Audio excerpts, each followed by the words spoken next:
S'attaquer à des enfants est l'acte le plus barbare qui soit.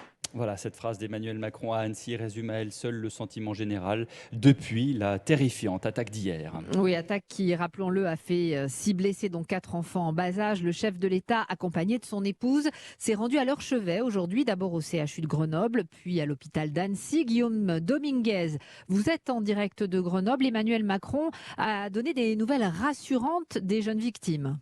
Oui, le chef de l'État a rencontré l'équipe de médecins qui s'occupe des 3 jeunes enfants hospitalisés ici au CHU de Grenoble et confirme que les nouvelles sont positives concernant leur état de santé.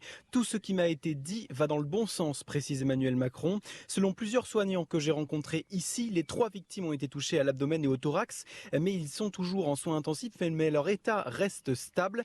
Une information que nous a confirmé Stéphane, un proche de la famille des petits Ennio et Alba. On reçoit un texto de la famille, très positif dans le message. La famille qui nous dit, voilà, on est à Grenoble. Les enfants sont sortis d'affaires. Le rein, le poumon, le foie, ça se répare. Heureusement, la tête n'est pas touchée. Bien sûr, encore en soins intensifs. Mais voilà, c'est un gros ouf de soulagement. Et pour la famille dans le message, on le ressent.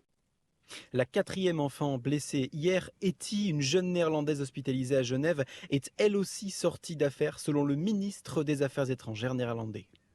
Guillaume Dominguez en direct de Grenoble. Rappelons qu'un homme de 72 ans est toujours hospitalisé en urgence absolue. Un autre homme âgé de 78 ans n'a été que légèrement blessé au bras. Il est sorti de l'hôpital. Voilà pour les nouvelles des victimes. Emmanuel Macron s'est également rendu à la préfecture d'Annecy pour remercier tous ceux qui ont fait preuve de courage, policiers, pompiers, soignants et bien sûr les témoins qui sont intervenus pour tenter d'arrêter l'agresseur. Je voulais aujourd'hui, avec beaucoup de gratitude devant tous vos élus, vous dire les remerciements de la nation pour ce que vous avez fait. Ces remerciements ne sont pas les remerciements d'un jour, mais ils sont aussi les remerciements d'un moment très particulier. Et à ces mots de gratitude, je voudrais conclure en ajoutant des mots de fierté. En tant que président de la République, je suis très fier de vous. Très fier de ce qui a été fait par des compatriotes qui simplement étaient là, et très fier de la place et du rôle que chacun a pris. Et donc vous avez ma gratitude et ma fierté pour cela. Emmanuel Macron à la préfecture d'Annecy. En ce moment même, une messe est célébrée en la cathédrale d'Annecy à l'intention des victimes et de leurs familles. Vous y assistez, Jean-Luc Boujon? Oui, nous avons pu assister aux 10 premières minutes de la célébration dans une cathédrale Saint-Pierre d'Annecy absolument comble. Preuve du besoin pour les Annéciens catholiques de venir se recueillir.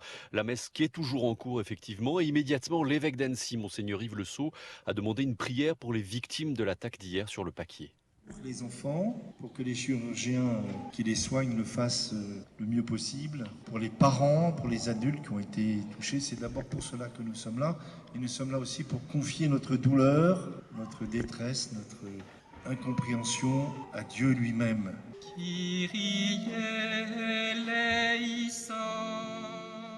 Voilà un drame qui a bouleversé les habitants comme Alain et Anne-Marie. Je suis chrétienne, non pratiquante, mais voilà, j'ai des petits-enfants qui avaient le même âge que les petits et ça me touche énormément. On vient prier pour eux, pour qu'ils s'en sortent. Je viens rendre grâce parce que ces enfants ont été défendus par un chrétien qui n'a pas écouté sa raison et qui est allé, comme au temps des chevaliers, avec les belles valeurs chevaleresques, aller écouter son cœur. Et puis je crois qu'il a la petite lumière du Saint-Esprit qui l'a poussé, et son ange gardien peut-être aussi. Cet habitant qui fait allusion à Henri, le fameux héros au sac à dos qui jeudi matin a poursuivi l'agresseur et l'a mis en fuite. Henri, jeune parisien de 24 ans qui accomplit un tour de France des cathédrales et qui est présent ce soir dans celle d'Annecy. Jean-Luc Boujon devant la cathédrale d'Annecy et Henri justement qu'on va entendre dans quelques minutes. Quant à l'agresseur, un Syrien de 31 ans, depuis son arrestation, il n'a donné aucune explication à son geste. Sa garde à vue est prolongée jusqu'à demain midi. Il sera ensuite déféré devant un juge sans domicile fixe. Il était en situation régulière quand il est arrivé en France.